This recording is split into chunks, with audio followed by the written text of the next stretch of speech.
The restaurant was quiet that night, the kind of silence that feels heavy before something big happens. The rain tapped gently on the glass windows while soft jazz played in the background. Then, the door opened and a man in a sharp navy suit walked in. Everyone seemed to recognize him instantly. Daniel Hayes, the billionaire investor known for his calm presence and unshakable confidence. He wasn't there for attention, just a quiet dinner before flying out the next morning. But fate had something else planned. At the far end of the dining room, a new waitress nervously adjusted her apron. It was her first week on the job, and she had been warned to be careful with VIP guests. Still, when she looked at Daniel, her hands began to shake slightly. Something about him, or maybe what she had just overheard, made her heart race. She took a deep breath, grabbed a notepad, and walked toward his table. Daniel looked up and smiled politely as she approached, unaware of the fear in her eyes. Leaning closer, she whispered just loud enough for him to hear, "Sir, leave the country immediately." Her voice trembled, but the urgency was real. Daniel froze, confused and caught off guard. "What did you just say?" he asked quietly. But before she could respond, the restaurant lights flickered, and the air outside seemed to shift. Whatever she knew, it wasn't just a warning. It was the beginning of something far bigger.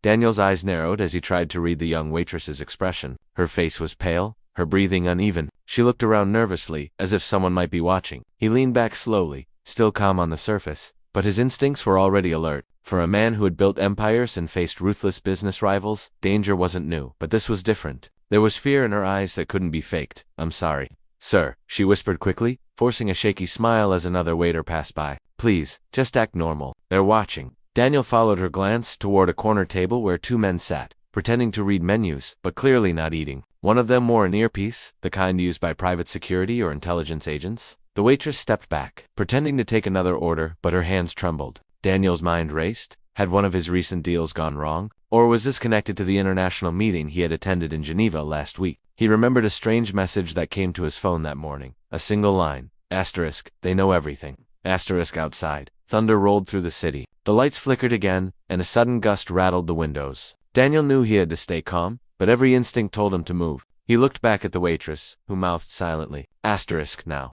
Asterisk. He stood up slowly, grabbed his coat, and took one last look around the room.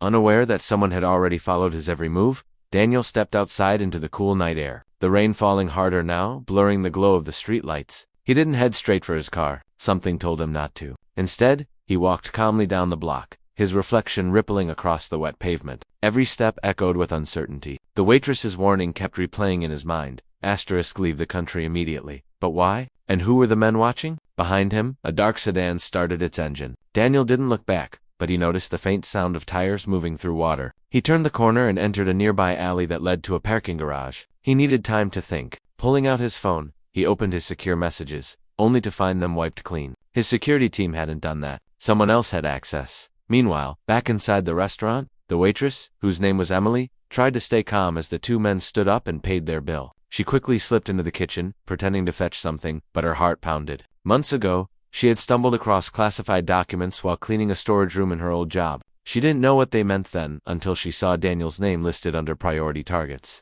Now, she feared it was too late. As Daniel reached his car, a message appeared on the windshield, just a single sheet of paper with two words. Asterisk, too late. He froze. Feeling the weight of unseen eyes all around him, Daniel stared at the note, his pulse quickening. The message was simple, but the meaning was clear. Whoever was after him already knew his next move. He scanned the street carefully. The black sedan that had been behind him was gone, but he could feel the weight of eyes in the shadows. Pulling out his phone again, he tried calling his head of security, but the line went dead before the first ring finished. Static filled the screen, and then it shut off completely. Someone was controlling his network.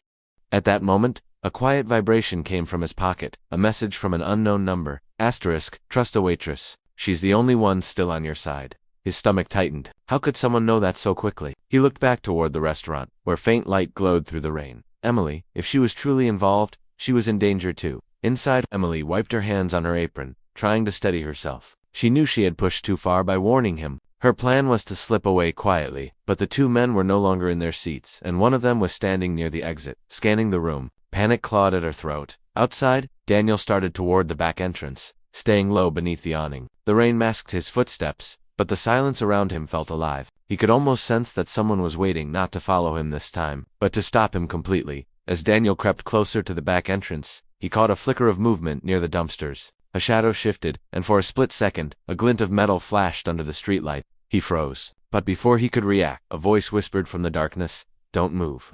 Daniel turned slowly, ready for anything, but instead of a threat, he saw a familiar face. It was Marcus, his former security chief, the man he thought had retired months ago. Marcus, Daniel breathed, disbelief mixing with relief. But Marcus's face was tense, eyes darting around. "You're in deeper than you know," he said quietly. "They're not after your money. They're after what you found in Geneva." Daniel frowned. "The trade proposal?" he asked. But Marcus shook his head. "No, the encrypted file they slipped into your briefcase. It wasn't a mistake. It's connected to something much bigger. They'll do anything to get it back." Before Daniel could process, a gunshot cracked through the rain, shattering a car window nearby. Marcus shoved him behind a pillar. "They've tracked your location," he shouted. Inside the restaurant, Emily heard the noise and ran to the window. She saw Daniel ducking for cover and realized everything was unraveling faster than expected. Her phone buzzed with a new message from an unknown sender. *plan compromised. Retrieve the drive before he does. Her heart sank. For the first time, Daniel wasn't sure who the real enemy was, and neither was she. The gunfire echoed through the rain-soaked alley as Daniel and Marcus took cover behind a concrete pillar. Marcus returned fire once, forcing the attackers to retreat into the shadows. The silence that followed was tense and heavy. Daniel's heart raced as he turned to Marcus. "What's in that file, Marcus? Why are they willing to kill for it?" Marcus hesitated, then said, "It's proof of a global cover-up. Names, accounts, entire operations, and you're listed as the man who exposed it." Before Daniel could respond, Emily appeared at the edge of the alley, drenched and trembling. "Daniel, we have to go," she called out, holding something small and metallic in her hand. The encrypted flash drive. Marcus's eyes widened. "You had it all along?" he asked sharply. Emily looked at him, confused. "You told me to keep it safe." Marcus's expression changed. For a moment, the coldness in his eyes replaced all traces of loyalty. "I told you," he repeated, stepping closer. Then Daniel realized the truth. Marcus wasn't protecting him anymore. He was working for them. In a split second, Marcus lunged for the drive, but Emily threw it toward Daniel. He caught it and ran, ducking as another shot rang out. When he turned back, Marcus was gone, and Emily was breathing heavily, shaken but alive.